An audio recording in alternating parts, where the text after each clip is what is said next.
this next news story is we're going to be going over two stories, but we're talking about some major layoffs that are happening. So let's start with this first one. I believe it was the first one. Yes. This one happened on the 27th.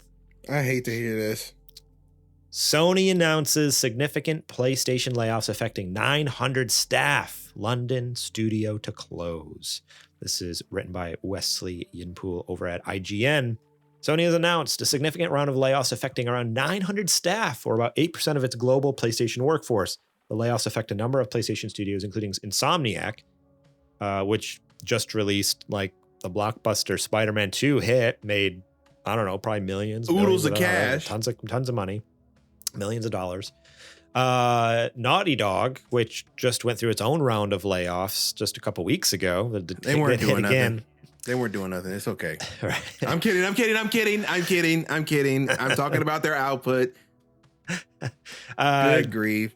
Gorilla Firesprite, which is the studio they just recently purchased in the last year. Them. They just bought Firesprite to make a live action game. They're like, sorry, cutting ya. And most significantly, PlayStation's London studio. Alongside the layoffs, a number of in-development games are canceled, Sony said. In a blog post, outgoing Sony Interactive Entertainment boss Jim Ryan issued an update on what he called a difficult day at our company.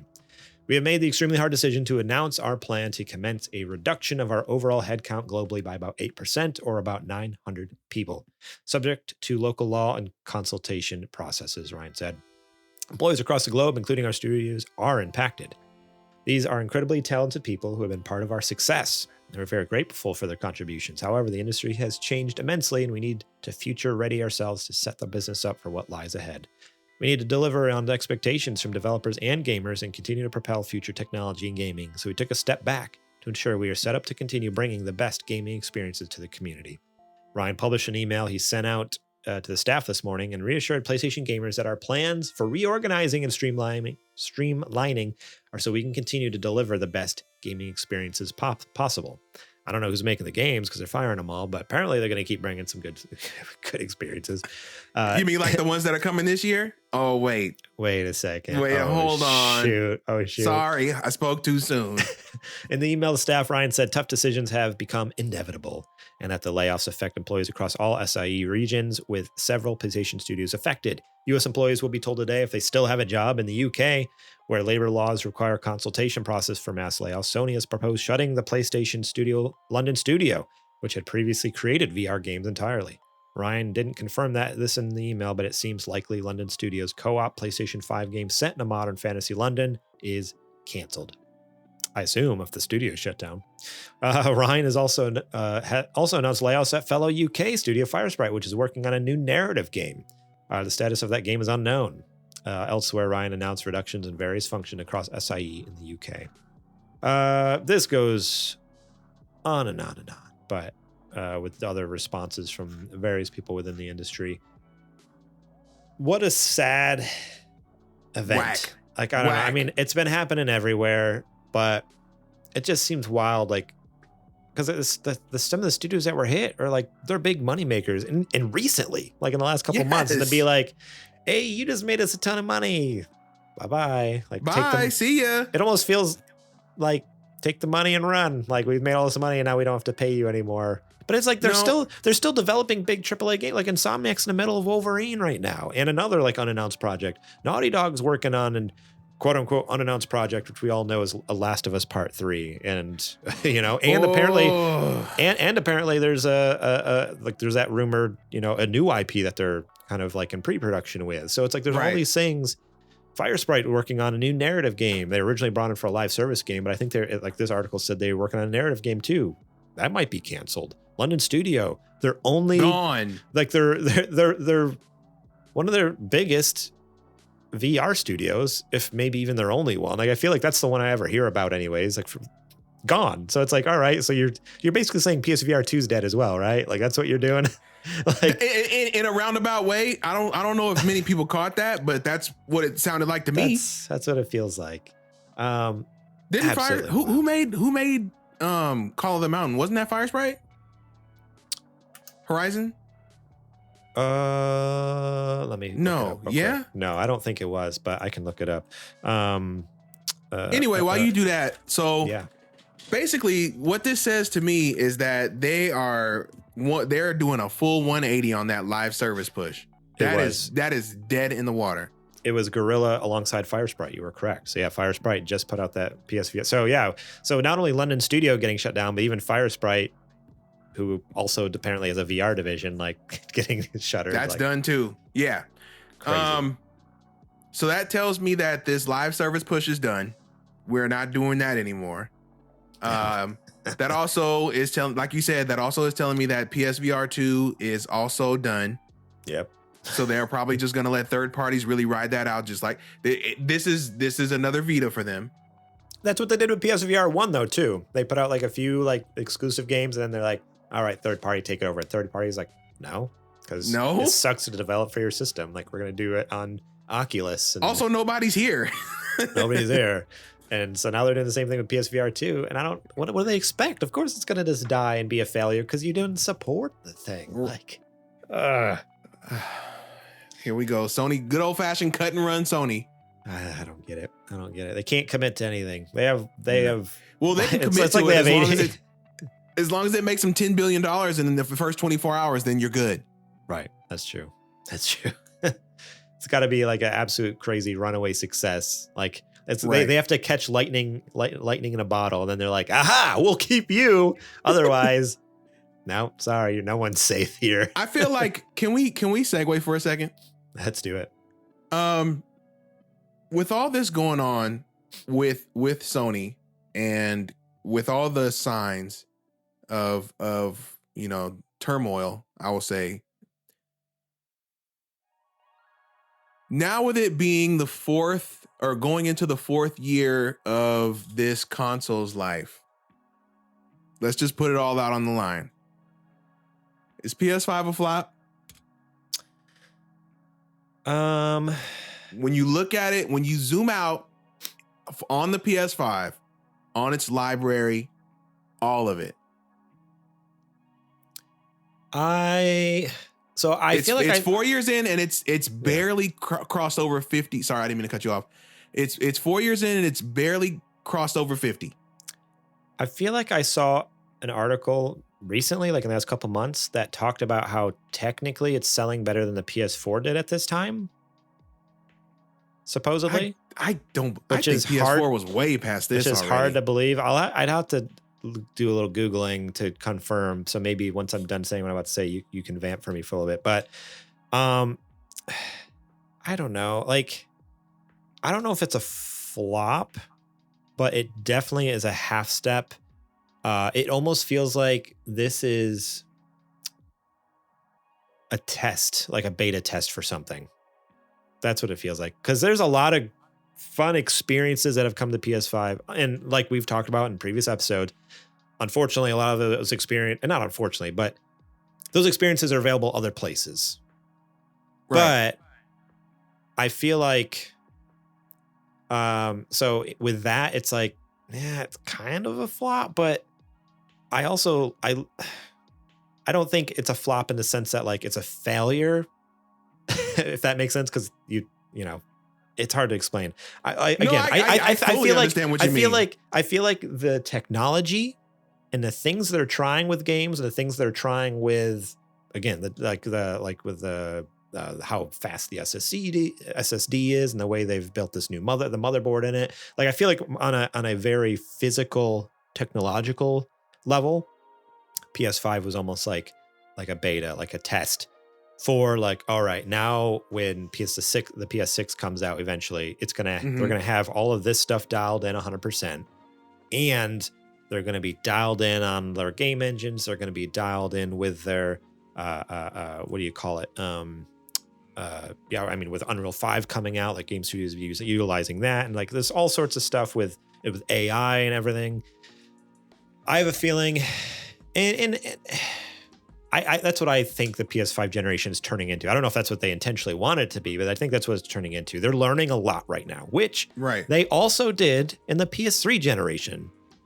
And in the end, that turned out not really to be a flop. For the first few years, it was hurting. But by the end of the PS3 generation, they were killing it. Like with the quality of the games, the amount of games, and even just what they're able to get the PS3 system to do. Like, man, like they really, like Last of Us came out towards the tail end. Like the last year the PS3 was kind of a thing, really, right? It wasn't like the 2013 there, right before PS4 came out. So I wonder if the PS5 is going to be, is another PS3 for them, where, man, it's having a rough few years. Not that there's not anything good, because even the PS3 at the beginning, like, had some fun experiences. But I wonder if, like, the last year, like, this thing's going to pop off to the point where people, like, later are going to look back and be like, PS5 wasn't that bad, like, as a whole. Yeah, in the moment it sucked. Because it's just like, man, give me a reason to buy this box. But I think it's just taking time. It's in the oven and it needs more time to cook. And it'll be like right before the PS6 comes out, all of a sudden they're gonna be like bang, bang, bang. It's like now they've got it. They've got to figure it out. Okay, I get it. Yeah. So that's what I think. So I don't know. Because I don't want to straight out say like it's a flop, because I don't think so. Because to some people, this is the greatest console known to man. And you know what? Props to them. Which is insanity. Props to them for just like, hey, they have a bar. I'm glad you're having fun with it. Yeah. Their bar is set here. That's not the case. Their bar is set here and they're having a good time. And you know what? That's awesome. I wish I was there. Unfortunately, my bar is up here. And it's self-imposed. Like all of that's just stuff we can make up on our own head. And Sony's down here. Is it self-imposed or is it based on what they've already shown us they can do in the past versus what they're doing now? A little of both. I think yeah, you're probably right. It's half right, where it's like they do have a track record of definitely outputting a lot more quality exclusive properties, but it's also self-imposed because I could also just I also, in a sense, like, again, having experiences with other ecosystems, very much be like, nah, like, I'm having a hard time kind of putting it to words, but it's definitely a bias where me personally, like, I feel like I'm not getting X value out of it. And the fact that some people are down here and happy, I'm up here not happy, like, I'm talking about bar. I'm not saying these people are lower than me. I'm just saying the bars in our head are set at different levels.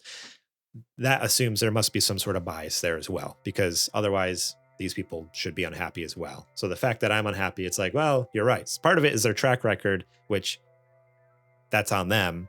But I think part of it also is like, I could just be happy with it and just move on. But I think because if I was just a Sony pony like I was growing up, or we just had PlayStations, I would probably be content, because I'm like, I just have a PlayStation anyways and I'm fine. But having the luxury of more consoles and PCs and everything like that, if anything, it's made me a video game brat. And I don't like to admit that, but that's kind of where I'm at right now. And realistically, having the Switch, having a Steam Deck, having a PC, having a PS5, it kind of ruins you, really. So I feel like I'm on the other side of that coin, though. I feel like I don't necessarily think I don't think it's crazy to have those expectations, right? When you have shown your audience that you can output a certain level of quantity and quality, right? And you've conditioned your user base for literal decades before this generation, that you could do this. And now you have an iteration of your product that is objectively not performing, nearly as close to as the ones that came before it. The library is not nearly as strong as the ones that came before it. I don't think it's necessarily us us being here and somebody else being there. I think it's Sony should be here, and then everybody under that standard and at that standard should still be able to enjoy it, right? It's just like when, and this, I always say this, I hate this about Sony, and Sega fell prey to it too, is PS2 Sony and PS4 Sony. I hate PS2 and not PS2, PS3 and PS5 Sony. PS3 Sony was, People bought PS2. They know we made PS2. We don't really got to do anything. Yeah, we're just gonna sit over here and you guys will buy PS3 because we make PS2. And they got clobbered for 95% of that generation. Came back with their hat in their hand for PS4, bodied PS4's generation. Yeah. Now we're doing it all over again. PS4 sold 100 and some million. They know that. You bought PS4, you'll buy PS5. We don't really have to do anything. I hate it when companies rest on their laurels. And I feel like that's what they're doing right now. Because I know I have proof that you have done much better and you're not doing it here. Right? And now PS6, they're going to come back. Oh, we learned a lot. Like you said, we learned a lot with PS5. And now we're really ready to show you what the power of what PlayStation can do. No, you should have been doing that. Right. With 5. You should have been finding ways to continuously make the PS5 a better product. Cool. If I'm running the show, cool. I'm glad we're in the lead. How do we stay in the lead? How do we make PS5? How do we get the console to be an undeniable, this is a must-buy piece of hardware? How do we do that? They got that as the short-term memory loss there, dude. Like every time, every other generation, dude. It's so annoying. I looked up some sales for PS5 versus PS4, and at the beginning, PS5 actually was outpacing PS4 somehow, which is surprising because even Alinzia in the chat makes a good point that the PS5 was hurt by supply issues at the beginning. Sales couldn't happen was most hype, but looking at this chart, they actually sold more PS5s in the first year than PS4 sold in the first year, which is interesting. But basically from the 1 year mark to the 3 year mark, PS4 is ahead. Mm-hmm. But then at the tail end here, so like the last couple months, PS5 has been on par almost with PS4. It's only slightly less than what the PS4 was at 39 months. So where we're at now with 39 months, PS5 is just a hair. I mean, there's no exact numbers here, unfortunately. It's not showing. Oh, right here. Okay. Oh, wow. It's closer than I thought. So PS4 sales after 39 months was 54,974,412. PlayStation 5 sales at 39 months. So this is January. So a couple months ago. 54,173,000. So it's only like an 800,000 difference.